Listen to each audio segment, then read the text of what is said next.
அனைவருக்கும் ஆண்டவராகிய இயேசு கிறிஸ்துவின் நாமத்திலே என்னுடைய தோத்திரங்களையும் வாழ்த்துக்களையும் தெரிவித்துக் கொள்கிறேன். பிரியமானவர்களே, கடந்த முறை நாம் சிம்சோன் எவ்வாறு போக வேண்டாத இடத்திற்கு போனார், அங்கே சாதாரணமாக காணப்பட முடியாத அந்த பாலசிங்கத்தை கொன்றார் என்று பார்த்தோம். நியாயாதிபதிகள் 14ஆம் அதிகாரம் 8ஆம் வசனத்திலே, சில நாளைக்கு பின்பு அவன் அவளை விவாகம் பண்ண திரும்பி வந்து சிங்கத்தின் உடலை பார்ப்பதற்கு வழி விலகி போனான் என்று பார்க்கிறோம். முதல்ல போக வேண்டாத இடத்திற்கு போகின்றான். இப்பொழுதோ தான் நேராக சென்று கொண்டிருக்கிற பாதையை விட்டு வழி விலகுகிறான். சரியான பாதையில் சென்று கொண்டிருந்தவன் பாதையை மாற்றுகிறான். பிரியமானவர்களே, வேதத்திலே அநேக வழிகள் உண்டு. நீதிமொழிகள் 8:13 தீய வழியையும், நீதிமொழிகள் 19:9 கோணலான வழிகளையும், நீதிமொழிகள் 15:19 சோம்பேறியின் வழியையும், நீதிமொழிகள் 28:10 இரு வழிகள் உண்டு என்றும் நான் பார்க்கிறோம். ஆகவே நிறைய வழிகள் இருக்கின்றன. தீய வழி, கோணலான வழி, சோம்பேறியின் வழி, இரு வழி, மரண வழி. இதில் நாம் செல்லாதபடிக்கு, இப்படிப்பட்ட மோசமான வழிகளில் நாம் செல்லாதபடிக்கு கர்த்தர் நம்மை பாதுகாக்க வேண்டும். அப்படியானால் எப்போதும் நாம் அந்த ஜெப சிந்தையோடு கூட இருக்க வேண்டும். ஆண்டவருடைய ஜபத்தோடு கூட, அவருடைய பிரசன்னத்தோடு கூட நாம் ஒவ்வொரு நிமிடத்தையும் செலவிடும் போது இப்படிப்பட்ட வழிகளில் நாம் செல்லாதபடிக்கு, வழி விலகி செல்லாதபடிக்கு கர்த்தர் நம்மை பாதுகாப்பார்.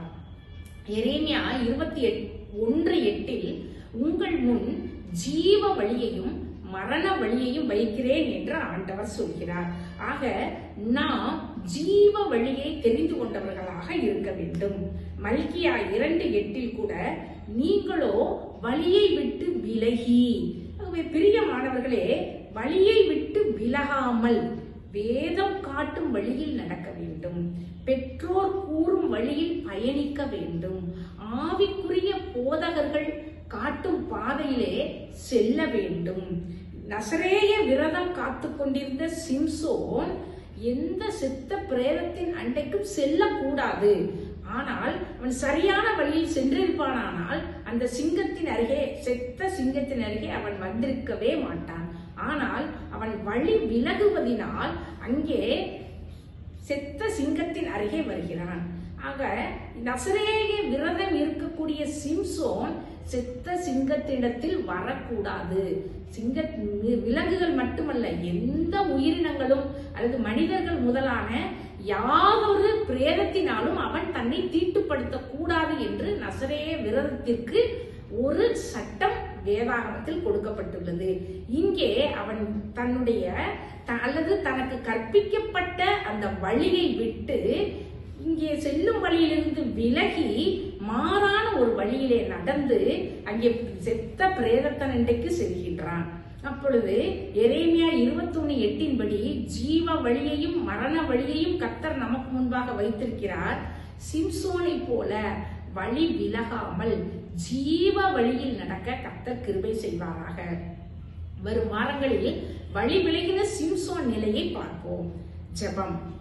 ஜீவிக்கிறார், இயேசு ஜீவிக்கிறார், என் உள்ளத்தில் அவர் ஜீவிக்கிறார், துன்பத்தில் என்னல் துணை அவரே, என்றென்றும் ஜீவிக்கிறார்.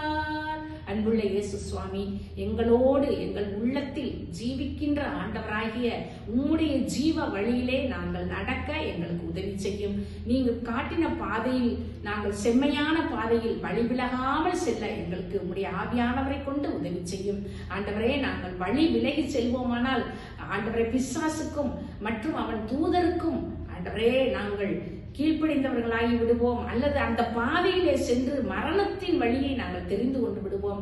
அப்படி இல்லாதபடிக்கு அன்பின் பரம தகப்பனே, எங்களுக்காய் ஜீவனை கொடுத்தவரே, சத்திய வழியிலே, ஜீவ வழியிலே, நித்திய வழியிலே நாங்கள் நடக்க எங்களுக்கு உதவி செய்யும் அப்பா.